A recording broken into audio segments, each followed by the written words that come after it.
Okay, this is the third time making the video. I'm sure the third time's a charm. This is section 6.5 from your MathLinks textbook on how to divide a fraction by a fraction.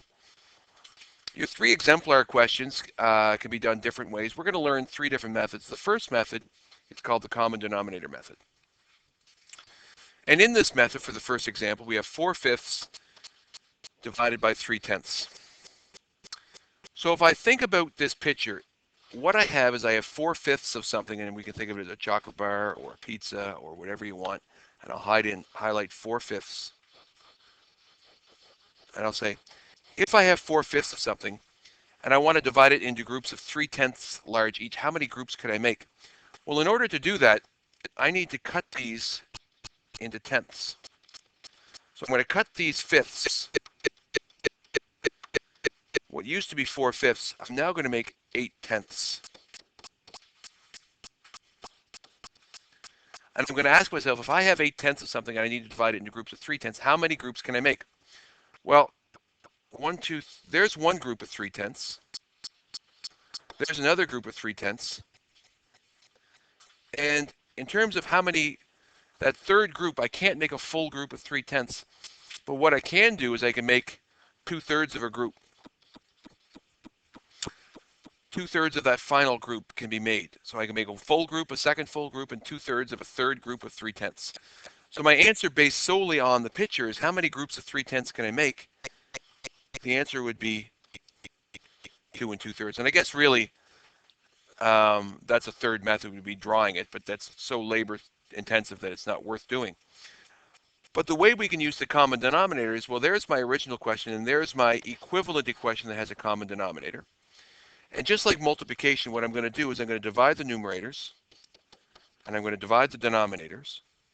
And once you have that written, we're going to simply do the same thing we did with multiplication. We're going to divide the numerators.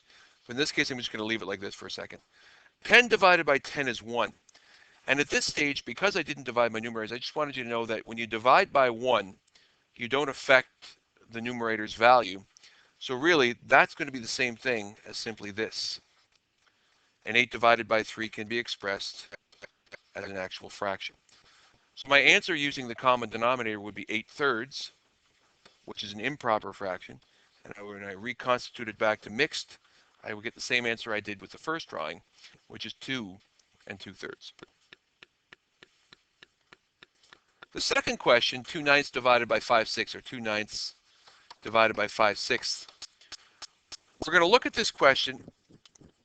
Actually, you know what? Before we do that, I'm going to go back and look at the second method, method 2. I'm going to look at method 2, which is multiplying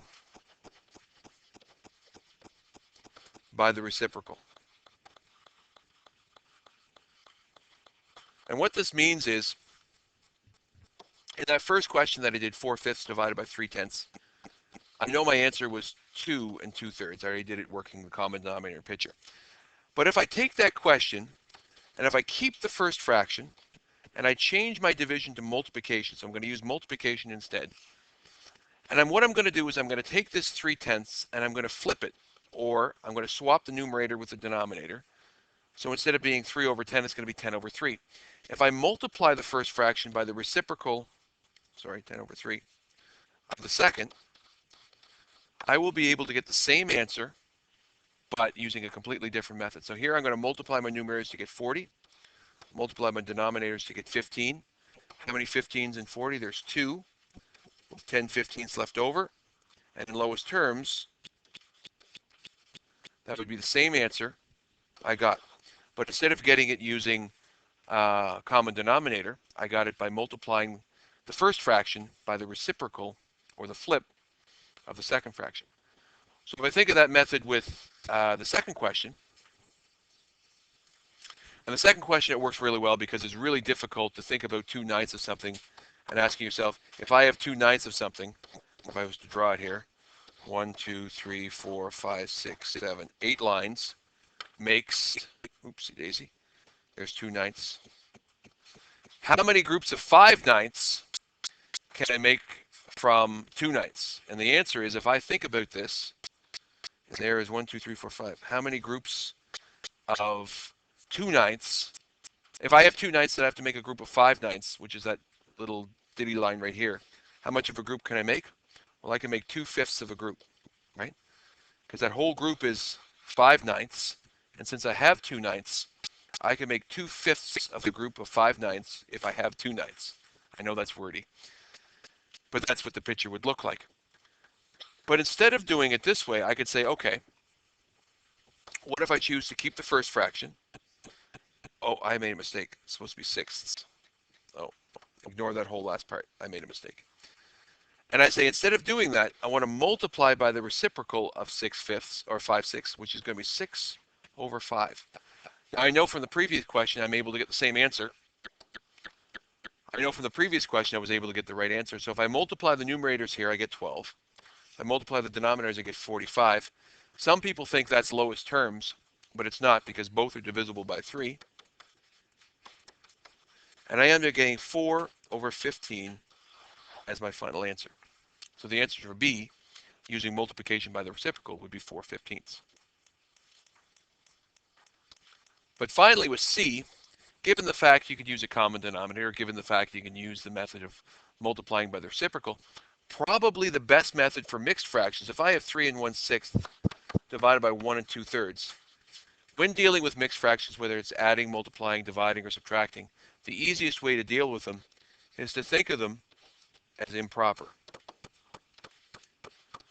So if I start with this question instead of the original, instead of dealing with 3 1/6, I deal with 19/6. Instead of dealing with 1 2/3, I deal with 5/3. Then the second method of multiplying by the reciprocal, I keep the first fraction as is, and multiply by the flip or the reciprocal of the second, I get 3/5. Some people know, like Hermie knows, that if I'm going to multiply two fractions together, a smart person would cross-reduce first. So I'm going to cross-reduce here. You don't have to, but if you did, great. If you didn't, no problem. Once I do that, 19 times 1 is 19. 2 times 5 is 10. My final answer for the third show you know will be 1 9/10.